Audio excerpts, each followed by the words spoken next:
Alright, today we're going to talk about the Force Sensitive Emergent talent tree from Star Wars Age of Rebellion. I was right the first time. And this is one of two universal Force Sensitive specializations that we got from the core books, the other one being from Force Sensitive Exile, the Edge of the Empire one. And so yeah, we're definitely going to be comparing and contrasting. But what I said about that tree in that video goes for the same for this one. I mean, at this point in time, we have enough universal specializations that give you force sensitivity and just... they're just better, more interesting, typically, probably more what you want, but not necessarily, it depends. So if you want to be a force-sensitive person after the fact, after you've already built them without the force sensitivity from the ground up, like one of the careers from the Force and Destiny core rulebook, or I guess from the Rise of the Separatists and Collapse of the Republic, the Clone Wars era source books, the Jedi career. We have so many universal specs, it just may not seem worth it to take this tree over the other universal force-sensitive ones, but it depends. So let's talk about it. First of all, we're going to compare it to this one. We have the same amount of ranks of uncanny senses and reactions, just in different places. And basically this deals with perception and vigilance, and it uses your forciness, the force talents, to help you with those checks.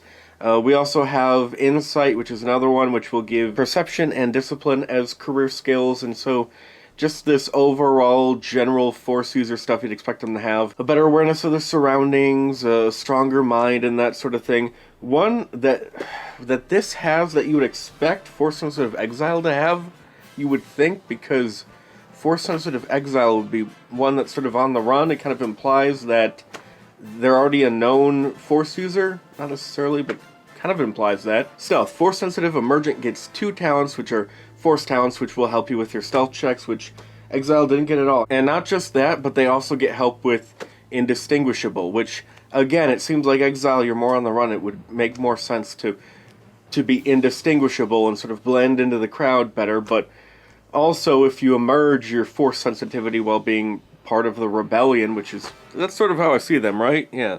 Within the ranks of the rebel organizations, Force sensitives are safe from the Empire, blah, blah, blah, blah, blah. I mean, you're gonna be wanted on the run either way. It just doesn't have that inherent known entity quality to it that Exile. But that's just theme. Theme doesn't really matter with the talent trees. Anyway, in exchange, we give up, let's see, what do we have? Oh, the Forager type stuff, Quick Draw, we don't get any of that. There were a couple talking talents in this one that we don't get any help with talking at all whatsoever, which I guess that kind of makes sense. As an Exile, you're more likely to be sort of on the run on your own. You might have to talk your way out of things, whereas with the Force-sensitive Emergent, you're more protected within the structure of the rebellion. You got other people to talk for you, or you don't need to explain away the mystical stuff that happened around you because you accidentally did the Force when someone was watching or whatever, so it kind of makes sense. Now, the talking stuff that Exile had, that's what really sort of made it stand out in a big way. Like, if they were anything, they were a talker and fairly flexible. They were pretty decent and a decent amount of talking checks, I guess. The big things that kind of replace that, really, are one talent where you get to use a characteristic instead of a normal characteristic for a check, so you decouple the check from its characteristic and use this one instead, so if that one's really strong for you, you can have a bit of a leg up in that particular check. Though I don't know how useful this actually is. There aren't that many characters that are really built around this particular characteristic, so it's fine. You might prefer the talking of the Exile, but we have another talent, which is a pretty good helping your team ability. You can use your Force ability to help a physical aspect of a character. Any physical check, basically, that makes sense for this, you can help them. So combat, that's the big thing you'll use this with. You can use your Force ability to help them with combat and, I guess, other stuff.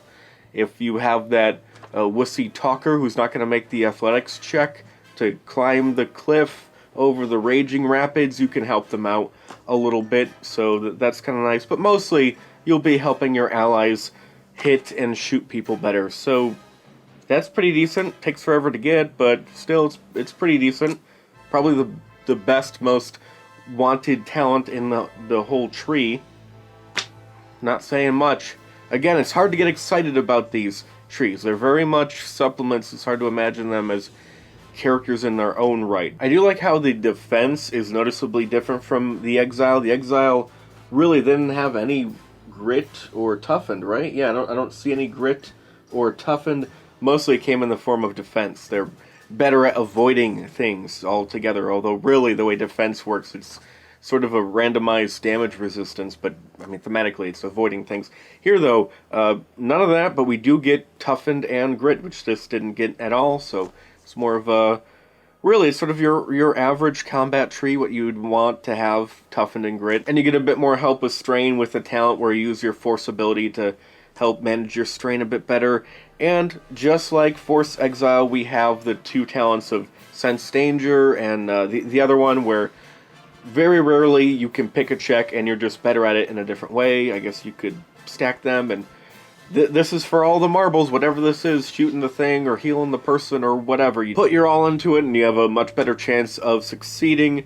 And I guess we get even more of that when you combine it with the whole use a different characteristic than the normal one, depending on the situation, I guess. Force rating dedication, just like Exile did. And, okay, so Force Sensitive Emergent. Should you play it? Who should play it? Why should you play it? If it's all you have, I guess. Just like with the Exile, if you're playing a character who's not Force Sensitive and you realize, oh, I do want to make him Force Sensitive after the fact, and these are the only two books you have, go with one of these. I guess I like Exile a little better because of that talking aspect, and actually, no, it does take a while to get to. No, you have some help with it early on, kind of-ish, sort of.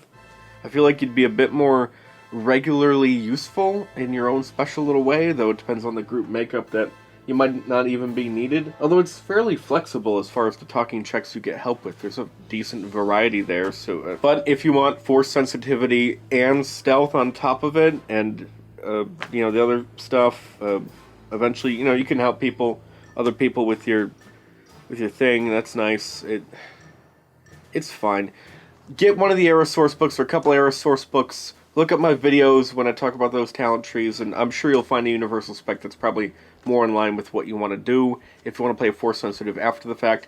But, as I said with the Exile, if you want to play a character who slowly gains their Force ability or learns, discovers their Force ability or whatever over time, just make a Force Sensitive from the beginning, and anything they do is just their normal ability, or the Force kind of works through them without them realizing it. It's not like they just gain the Force; they always had the Force.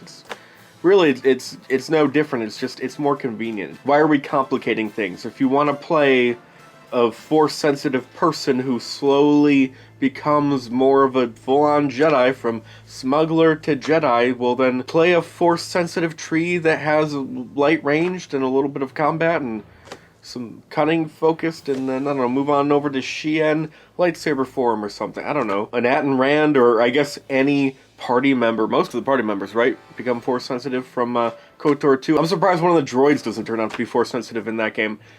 You're one of those characters, just start off Force sensitive to begin with. If you can plan ahead, you might as well, and then you slowly discover your power. You'll be down some career skills, but who cares? It's probably not worth it, but it might be. Or, I guess, as I said before with the Exile, if you're playing sort of someone who's already a Force user, but kind of a one-trick pony, and you want to branch out a bit, I guess in this case it'd be stealth. I want a bit more stealth. And whatever else they got. Or the general Jedi stuff, the sensing your surroundings. You have a tree that doesn't really focus on that. It's more physical in nature. You want the more mystical awareness of your surrounding stuff. I guess it kind of works, but there's probably other trees that are better. Dawn of Rebellion, any of the Aerosource books have some Force-sensitive universal specs that I just like better, but, you know, that's up to me. It might sound good to you. Alright, bye.